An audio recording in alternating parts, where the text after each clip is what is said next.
तो आप देख रहे हैं voice of MP news channel और मैं हूं आपके साथ महक।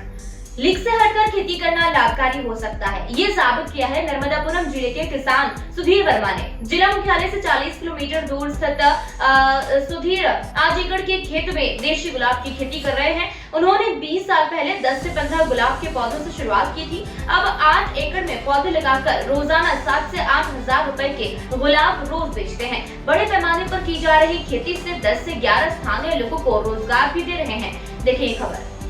सुधीर की उपजाई देशी गुलाब की डिमांड इटारसी, नर्मदापुरम के अलावा हरदा के बाजारों में रहती है। सुधीर 8वीं तक ही पढ़े हैं, इसके बाद खेती करने लगे। सुधीर ने कहा कि ट्रेडिशनल खेती के साथ गुलाब की खेती उन्हें आर्थिक रूप से मजबूती देती है। गुलाब के फूल की खेती में रोजाना की मेहनत जरूर है, लेकिन कमाई भी ट्रेडिशनल फार्मिंग से ज्यादा है। सुधीर रोज रात 3 बजे उठकर घर से 15 किलोमीटर दूर खेत पहुंचते हैं। इसके बाद मजदूरों के साथ गुलाब तोड़कर बाजार पहुंचाते हैं। सुधीर की गुलाब की खेती से 12 स्थानीय लोगों को रोजगार से जोड़ा है। इससे उनके परिवार का जीवन यापन हो रहा है। नर्मदापुरम, इटारसी और हरदा में गुलाब के फूलों की थोक सप्लाई के अलावा 800 घरों में डोर टू डोर जाकर गुलाब के फूल की डिलीवरी करते हैं। पूजा के लिए लोग इन फूलों को मंगाते हैं। सुधीर बताते हैं कि थोक में जितनी कमाई नहीं, उससे ज्यादा फुटकर में होती है। किसान सुधीर कुमार वर्मा मानते हैं कि सर्विस से बेहतर व्यवसाय कृषि होता है। मेहनती व्यक्ति को खेती या बिजनेस करना चाहिए। नौकरी पेशा व्यक्ति की आय सीमित होती है, बिजनेस या कृषि में आय सीमित नहीं होती।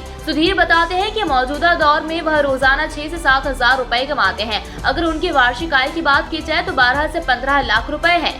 पौधरोपण के बाद उसकी सिंचाई करने के साथ ही उचित मात्रा में खाद की जरूरत होती है। इसके लिए ड्रिप से 19-19 क्लोरी 50, यूरिया, कैल्शियम 0050 और 13045 खाद देना पड़ता है। वहीं पौधरोपण के 2 माह बाद से फूल आने लगते हैं। गुलाब के पौधे काफी नाजुक होते हैं, इसमें फफूंद जनित रोग, सफेद मकड़ी सहित कई रोग लग जाते हैं। ध्यान न दे तो पूरा पौधा सूख सकता है। इस परेशानी से बचने के लिए पौधों को रोज देखना चाहिए। किसी भी पौधे में रोग के लक्षण दिखे तो तुरंत उपचार करना चाहिए। इसके लिए 15 दिन में एक बार कीटनाशक का छिड़काव जरूर करना चाहिए। वहीं बात करें तो गुलाब के फूलों की कटिंग में भी बड़ी सावधानी की जरूरत होती है। जमीन से 1.5 फीट की हाइट तक ही कटिंग करना चाहिए। इसे नीचे से 3 से 4 पत्ती छोड़कर तना सहित काटना पड़ता है। जितना लंबा तना होता है उसकी कीमत उतनी ही अधिक मिलती है। 3 से 4 पत्ती छोड़ने का मतलब यह है कि वहां से गुलाब के नए तने निकलते हैं। महीने में एक बार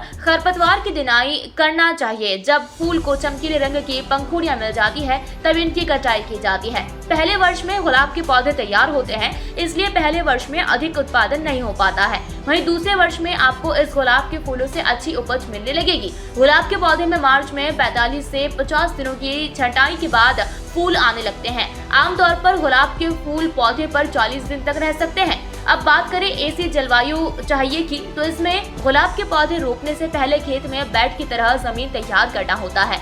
90 सेंटीमीटर चौड़े और 1 से 1.5 फुट ऊंचे मिट्टी के बेड के बीच की दूरी 30 से 40 सेंटीमीटर रखी जाती है। बेड बनाते समय गोबर का खाद या ऑर्गेनिक खाद डाला गया। बेड बन जाने के बाद हाथ से एक-एक कर पौधे रोपे जाते हैं। एक पौधे से दूसरे की दूरी 15 सेंटीमीटर रखी जाती है। गुलाब के लिए 26 से 30 डिग्री तक का तापमान और जमीन में 70 से 75% नमी की जरूरत होती है। इसे संतुलित रखना बड़ी चुनौती होती है। सबसे बड़ी चुनौती तापमान को संतुलित करने की होती है। एक बार तोड़ने के 30 से 40 दिन बाद फिर फूल खिल जाते हैं। ये क्रम पूरे साल चलता रहता है। ये था अब तक का अपडेट। लगातार हर अपडेट के लिए बने रहिए वॉइस ऑफ एमपी के साथ। जय हिंद, जय भारत।